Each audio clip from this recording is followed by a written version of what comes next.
Hello guys! So for today's video, itatry natin yung very famous Douyin or whatever it is pronounced na very trending dito sa TikTok. So, ayun. Parang siyang Chinese na makeup na very youthful, very innocent, ganun. So, let's start. For foundation, I'm just gonna use this Everbilena Stick Foundation na ginagamit ko ever since birth cherries, na ever since nag-start ako mag-makeup. So, ito talaga yung ginagamit ko nung kasagsagan pa ng EDSA cherries. Isang reason ko din kung bakit ito ang gagamitin ko for today's video kasi meron tayong kukumpirmahin na chismis. So, ayan, ibablend lang natin using our blending sponge. As you can see naman, nagmamantika tayo. So, kukonfirmahin natin yung chismis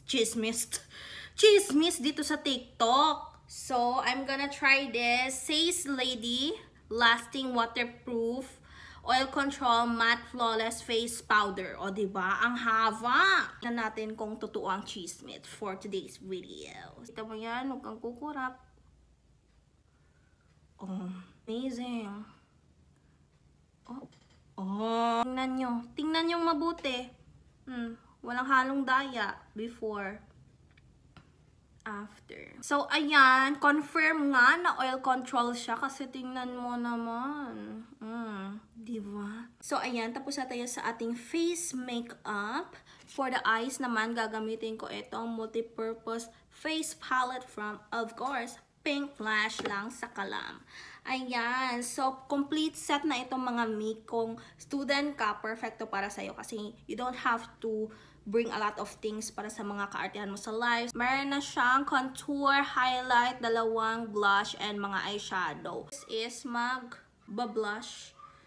So, dito lang natin ilalagay. Perfect.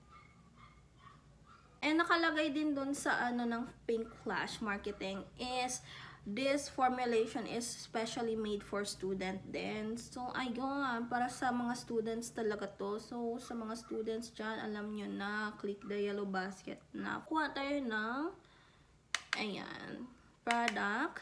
And then, carve out natin yung ating nose.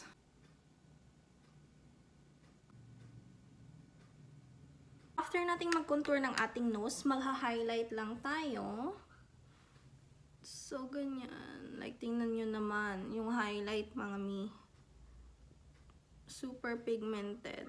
And after natin mag-highlight sa ilong, magha-highlight din tayo dito sa inner corners. And then, dito sa baba ng ating eyes.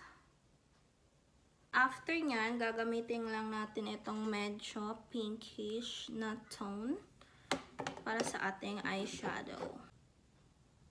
Tingnan nyo. Gusto ko sana na medyo light lang siya, pero mahirap magtansya kasi nasanay ako na hindi masyadong pigmented yung aking mga palette. Pero itong palette na to, guys, super pigmented. Like, tingnan nyo. Dapat lang talaga, kaunti lang talaga yung product na kukunin nyo if ever gusto nyo yung mga light lang. Like, tingnan nyo. Perfect. So, after natin ma-blend out yung ating first base ng eyeshadow, kukuha lang tayo nitong Shining Shimmering Splendid na medyo kakulay din niya para merong shining effect. Diba? Ganda. Ganda ng na ito. Shimmer niya kay gold. And after nyan, kukuha lang kayo ng manipis na brush. And etong brown. And then, magdodraw tayo ng fake na eye bags. Ayan. Okay.